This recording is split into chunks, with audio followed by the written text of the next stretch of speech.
I don't know what you have heard about getting Invisalign, but here are 4 things that I did not know before going into my Invisalign treatment. So I'm sharing them with you. First, you will get attachments. So attachments are these things that they put on your teeth, the bumpy stuff that they put on the surface of your teeth, and they help with the movement of teeth and also to keep the Invisalign in place. And the attachments are very uncomfortable because they will cause blisters and cuts in your mouth because your teeth no longer have the smooth surface that you used to. It rubs against the skin of your mouth whenever you eat and talk. They will also trap food in between your teeth after you eat because, like I said, your teeth no longer has a smooth surface that it used to have. So when you eat, that bumpy surface, it just traps food very easily. I've never noticed my teeth trapping food before I got the attachments, before I went into my Invisalign treatment, but after I got the attachments, man, it was trapping food left and right. And I was like, I became very like mindful of like the way my teeth look after I eat. I had to go into the bathroom and clean it up and floss, rinse, and do whatever you have to do to make sure there's no food trapped in your teeth after you eat, because these attachments, they are evil. And attachments are something that caught me off guard or by surprise, because in any of the Invisalign commercials, you never see the models with attachments. You never see attachments shown anywhere in any of their marketing or advertising material. So when they show me, like when my dentist first showed me in his office of like this model, like the 3D model with attachments, I was like, what are those? I'm like, what are those? Because I've never seen them before. And he had to explain to me, these are attachments, and they help, with the movement of the teeth and holding the liners in place. And I was like, okay, this is completely new, because that was not implied anywhere in any of their marketing materials. Okay, so yeah, so that's something you have to be aware of. And honestly, maybe if your teeth aren't that crooked, like if it's not that bad, it doesn't require attachments. It just, needs a little bit of straightening, like a little bit of refinement. Maybe you don't require attachments. But my teeth was very crooked, so I guess it just needed that extra help of, moving around. So maybe that's why I got like attachments on almost all of my teeth. The second thing you have to be aware of is IPR, which stands for interproximal reduction. So what IPR does is that it removes the space in between your teeth to make room for the teeth to move. So for example, for someone who has like very crowded teeth, like who has very extreme or severe crowding, they recommend shaving that space in between your teeth off to make room for the teeth to straighten out. As far as I'm aware, I think when you get braces, like the traditional braces, they don't do IPR. I think they just pull a tooth out and then, that's how they make space for the teeth to move. They just pull a tooth out. But for Invisalign, I don't think they pull teeth. I think they just shave the space in between your teeth off to create room for your teeth to move.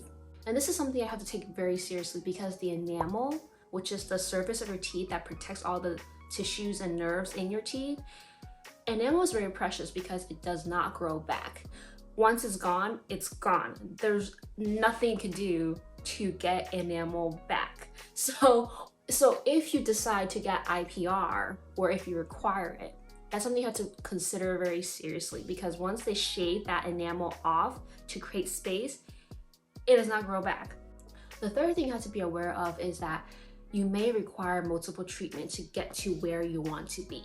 So for example, right now I'm on my first treatment, which has 17 sets of aligners. And the doctor has warned me in the very beginning that, well, he didn't say it, but basically he showed me the projection, like the 3D projection of like what my teeth will look like after the 17 sets are all finished. And I asked him, I was like, if we get to the 17th set, and my teeth aren't looking the way I envisioned, or if there are some discrepancies between the projection and reality, how do we proceed? And he basically said we had to proceed with another treatment. What that means is that they will have to basically start all over again, like remove all your attachments, scan your teeth again, put on new attachments if required, and basically they'll make a whole new set of aligners for you to basically go through the treatment all over again. Obviously, I started out with very crooked teeth, so I'm more of one of the more severe cases. I kind of knew in the beginning that I require multiple treatments. Like one treatment is probably not going to do it. It's not going to achieve the result that I want. And what this means for you is, depending on how many treatment it requires for you to achieve the result that you want, it may require multiple treatments. And depending on what kind of plan that your doctor has set you up for, it may cost more money on your part. So the plan that my doctor signed me up for was basically you pay a flat fee and you just keep on continuing with the treatment until you reach the result that you're satisfied with. So my payment plan cost $6,000, and I had two options. Either pay the $6,000 at one time upfront, or it's broken down into 3 payments of $2,000 and pay it like for the first 3 months of the treatment. So I went ahead with the second option, broke it down into $2,000 per payment for 3 months, and I just paid it the first 3 months of my treatment and get it over with. So after I'm done with this treatment, I'm gonna go ahead and see if I'm happy with the result. If not, I'm gonna continue with the refinement process. And if after that refinement process, I'm still not satisfied, I'm gonna go ahead and do another refinement process at no additional cost to me. I already paid my flat fee up front, like I already paid my dues, and we're gonna just keep going at it until I reach the result that I'm looking for. But I don't know if that plan is available for everybody. Like, I don't know if that's just unique to my doctor, if that's just something that he offers, or if it's something that's more like, you know, that's offered to everybody. So I definitely talk to your doctor about your payment plans, how much it costs, and if you're not happy with the results after one treatment, what happens after that, how do you proceed, and you know, like in order to get the results that you're looking for, how long it's gonna take, and things like that. It's kind of like a job interview. You kind of have to do your homework ahead of time before you go in and just kind of know the questions that you're gonna ask. Like, kind of expect the worst in your mind, so going in, you have all your questions answered, and you know, going into this treatment, you feel like you are in good hands, you are safe, and no damage is gonna be done, all that good stuff, okay? And the fourth thing that you have to know about Invisalign is that they are not invisible, okay? Like, I know what you're thinking. Like, I thought the same thing when I was going to it. I was like, Invisalign, you know, the name implies that it's, you know, invisible. Or whatever marketing material, commercials, or whatever you saw of people wearing Invisalign, they seem invisible, right? It's not, okay? It's not. Like, so yeah, Invisalign are not invisible. They're not as like in your face as braces, because you know braces are just like right there. But Invisalign is almost the same way. Like, that's how I felt wearing them. It's like, obviously it's right there, especially in my case because I had attachments on like all my visible teeth. You can very obviously tell that I was wearing Invisalign because of the bumpy surfaces and, you know, the outline of the Invisalign and everything. Like, you don't just go about your day feeling like you're wearing like nothing. You know, people will see, you can feel it, and then obviously it hinders with the way you talk because, you know, something's in your mouth, right? It's just not natural.